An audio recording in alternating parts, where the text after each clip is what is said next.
Hello.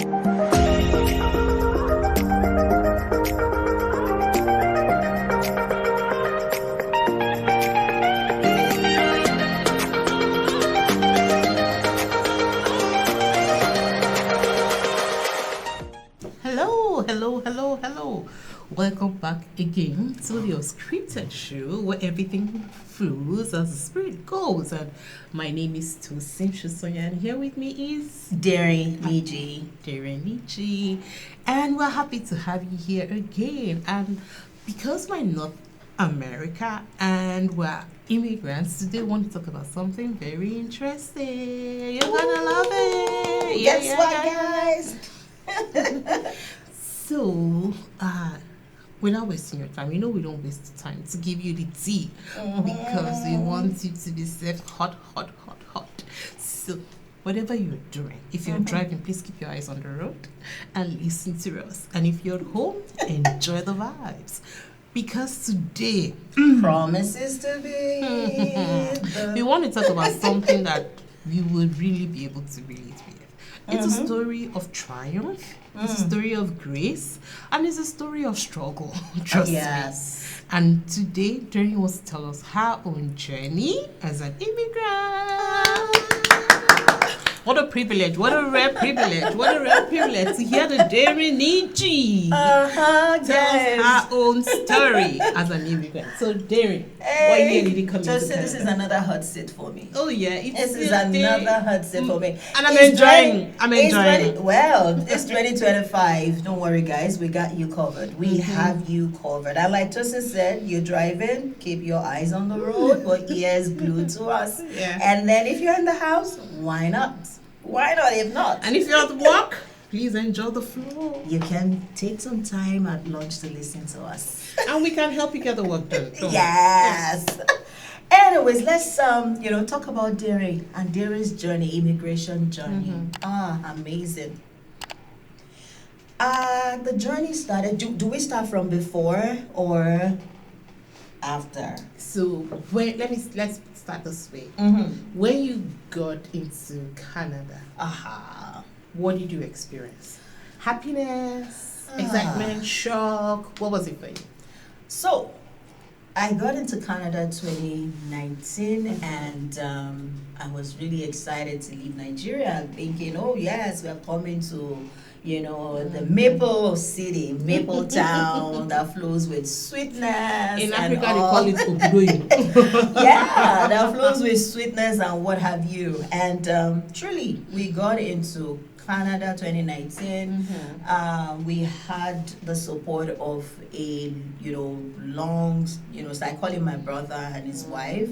They had been here for 20 years, so they met us at the airport. They ensured that we go to our Airbnb, and everything. So number one thing that I'm going to say is that when moving out of your home zone, country, of your home country, having that ground support is always very, very good. Amazing. You cannot overemphasize that. It is very important to have ground support.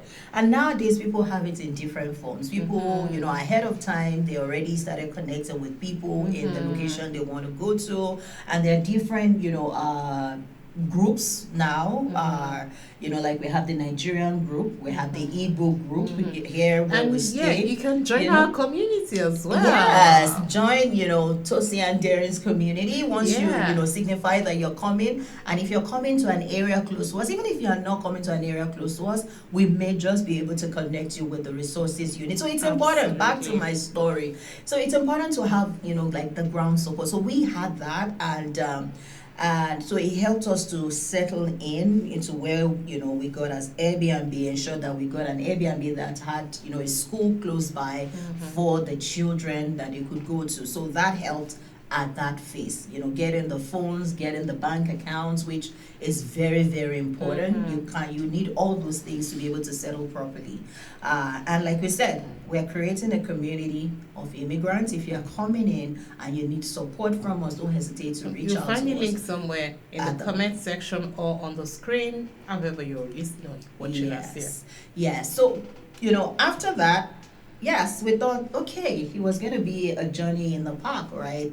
A ride, smooth ride all along, because we had that support. Hey, you still have your own part to do. You will have a taste or a fair share of the amazingness of Canada.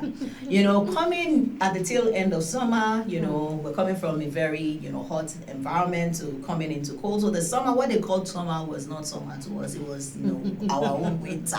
And then, the Airbnb that we got, the owner would run their air condition, every time. So we are outside, we are kitted up. We are inside, we are kitted up. So it was a hard one. Fast forward, shortly after we came, COVID happened. That's where, our joy and, the excitement was tried. Like, you will be tried, believe me. 2 weeks into... Hold on. Okay, yeah. Your mental strength will be tried. Will be tried. Yes. Your resilience. Your physical strength will be tried. Your resilience will be tried. Your bond as a family will be tried. Oh, no, we'll get there. Your financial capacity will be tried. Oh, yes, because we packed everything and we thought we were coming with something, but then getting on ground, you found out that what you have is close to And like nothing. Derin said, your physical strength, you think you're strong? Oh, will be tried. Yes. Please carry on. So COVID happened, and 2 weeks after we got into Canada, my husband got a job. We came in with PhD, guys, PhD, but the first job we got was in construction. So if you're coming with the mind that, oh yes, but things are a bit, getting better, right? Where a lot of people are getting more, comfortable with helping others, right? Helping you to settle into, better jobs and everything. But when we came, we had to start at that level. My husband came in with his PhD, hoping that, okay, maybe lecturing, teaching at the university and everything, and with his experience in the music business industry, thinking, but, to cut the long story short, we started small. So don't hesitate to start small. Yeah. Don't come in with it. It's good to have great expectations, right? It's good to have, those expectations will still get you. The person I'm talking about today is no longer doing that. It's doing something way better. But don't, hesitate to start where you are, because you need to pay bills. You need to pay bills, right? And those bills, they look face. And what I like about Canada is there's really dignity of labor. Oh, yes. Whatever job you do is dignified. Yeah. As long as it pays the bills well within the law. Yeah. Whatever job that is acceptable within the law. Yeah. Don't go committing crimes and all that. But whatever job you do, some jobs will be labeled as menial back home, or they pay you. They pay the bills. They pay the bills. Yeah. It's dignified. And that's the problem with a lot of people. With some couples, they come in and then, it's so difficult for them to humble themselves. The jobs available, as at the time they came in, it's probably that contract, that call center job, and it's like, I worked as the manager of a bank. Why would I be? Hey, guy, humble yourself, start somewhere, put your foot in the door, right? The Canadian environment, always seeks to know you. They want to know who you are. They want to, know that you're capable. You can work within their system. You are able to adapt to their culture. And sometimes we have to go through that. Sometimes, guys, I keep using the word sometimes. I know some people will come for us and say, hey, yes, you can be a cybersecurity specialist. You can be, I'm not saying you can't be all that, but I'm saying that if your situation requires you to start small, do not make your family go through and don't a think lot. that your village people are doing you. No, it's just part of the process. Like I told you, somebody coming in with PhD and starting in construction is something, right? But he kept the bills going and he kept the family together. And as a matter of fact, it's part of his history right now, right? And that's why we want to encourage somebody, if you're going through that phase and you feel like, why am I here? It looks like everything is going backward. This is not how you've been and all that. We are just here to cheer you up and to encourage you, to say, hang in there, bro. Hang in there, sis. This is going to pass. It's just a phase. As long as you get the right information and then you're willing to network and put in the necessary effort, you're going to move on from there. And again, that's why we're here, right? Yeah. That's why we're here. That's why we have the community we told you about. Yeah. And should you be going through that at the moment and you need someone to talk to, we're going to leave our email also at the bottom, and you can pick it up and send us an email. We will find a way of connecting with you. Yeah. So back to the story. You know, we had to started construction 2 weeks before. I was left with the kids. I started work too, I think about a month thereabout in a bank, right? So that's to tell you that you can, you know, work anywhere. I started with arguably one of the, you know, biggest banks, and you know, and it was a call center job, right?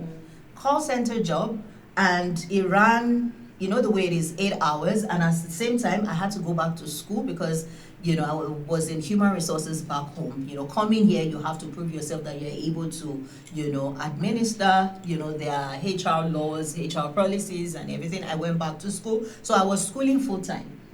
I was on the call job to a full time, and COVID happened. I had to parent full time, so I had my kids in the house. They were schooling in the house.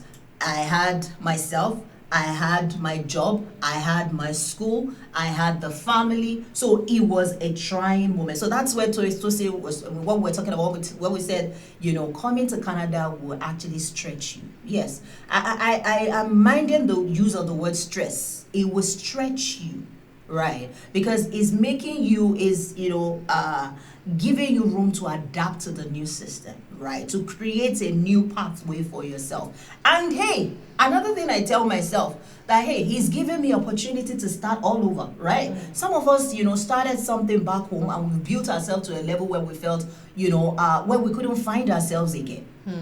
You know, you're like, I don't even know who I am. I'm just going with the rhythm. This is a time to start all over again. So it helps you rediscover your identity. Yes. Redefine your identity. Reconnect. And identify with your identity. Amazing. Yeah. Amazing. So it helps you to reconnect with the real you. Start all over. You can lay a new foundation here. You know, I've heard of people that went into medicine that never had anything to do, you know, with medicine before. I have heard of people that went into nursing. They had nothing to do with nursing before. I've heard of people that went into engineering, you know, they had nothing to do with it before. Let me ask you.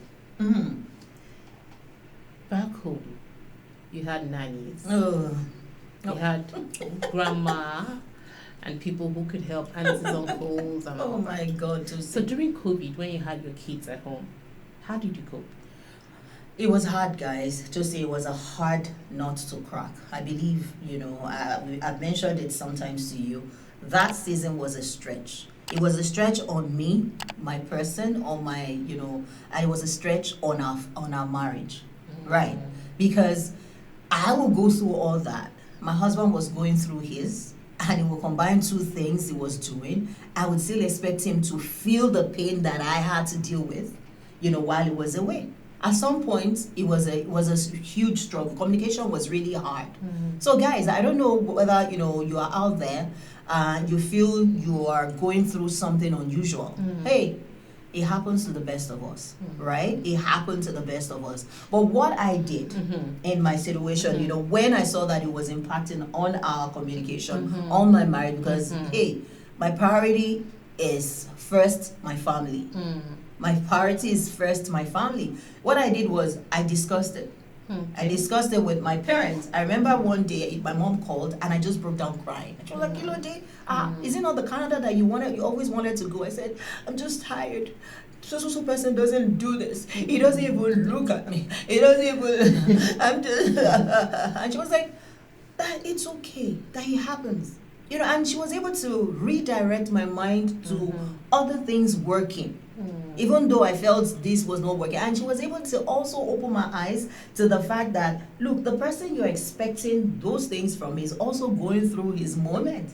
Then she laid it out to me, and then I began to see from his perspective, that the perspective of my husband. I began to see from the perspective of my children, and then that way I was able to realign myself to, creating a conducive environment for all of us. When it comes, I say, hey, well, you're welcome. I hope you're good. I hope you're this, and we just talk about, and we talked about it. We talked it over also. Hey, I opened up with him and I told him how I was feeling. And then I told him what I had heard. And, he was like, yes, that is going through his moment. As a man, they may not be able to, they won't, yeah, just say, most of the time they won't express it. So it was a hard nut to crack. Everyone, and going through it is normal. But the point is, don't stay there. Look for a way, an outlet. My outlet at that time was discussing it with my mom, and she was able to redirect my path. My father too, they were able to redirect my path. But for some of us, and discussing it with the right person also matters. Don't discuss with everybody and anybody. Some people will direct you wrongly. Absolutely. I was going to mention that some people don't have parents to talk to. My father is late, but I'm sorry. Yeah, we can share this. It's okay. We can share. I'll be happy to be adopted. So yeah, you can find siblings, you can find friends, you could go. And now I hear that there are settlement communities where you can come in and share your story, and then you can go to a church or join our community or find other cultural groups where you can integrate and then be part of and share your stories. Because sometimes hearing that you're not alone also helps relieve the burden. And then saying what you're going through can also help other people know how to help you navigate better. Yeah. So yes, please talk to someone. Don't die in silence, and truly it can be lonely here, but you always find the right people when you open up your heart to find the right people. If you're a prayerful person, pray, ask God to lead you to your tribe. And other than that, find somebody you can talk to. And then even your spouse, your partner, you need to have that conversation with them as well. Not to pick up a fight, not to cry out as a victim, not to make them feel like a villain, but to also, like Derin has said, learning from what she just said, we're both going through this together. How can I support you? How can you best support me? Okay, so probably what we did back home, we can't do it here because it's not working and the environment is different. How can we make things work here? Did I mention the fact that, having the kids around, sometimes when we're back home, you have 2 nannies, 3 nannies, and then you have your parents-in-laws to take the kids to, and then you and your hubby can have your the personal time. Hey guys, it was a struggle for me because I would have, on a good day I would pack the boys, they go to grandma's house this weekend. I just want to have, I want to be able to focus on my hubby. I want him to focus on me, and then we can go back to our honeymoon feels. But hey, there hasn't been one since we came. But we're making the best of the situation. So like I said, it will stretch you to and redirect you to create a different path for yourself. But what's important is what's your goal. Like I said, my family is number one for me. So anything that will stretch us, anything that would, take that away from me, I'd rather lose that than lose the peace in my family. So what's your decision? What's your goal? And Derin, we know that you have a lot to tell us. And I can't wait to hear the rest of the story. But guess what? You're going to have to hang in there and look forward to the next episode because you don't want to miss the next story. We're bringing it hot. It is hot, smoky hot. So guys, ladies, gentlemen, remember, we love you like Kilo did. We love you a lot. Yes. And we can't wait to come back to your screen, to your AirPods, and to your listening pleasure once again. Till we come your way again, remain strong and fabulous. Love you. We love you. Bye. Subscribe, like, and share. Bye for now. Bye.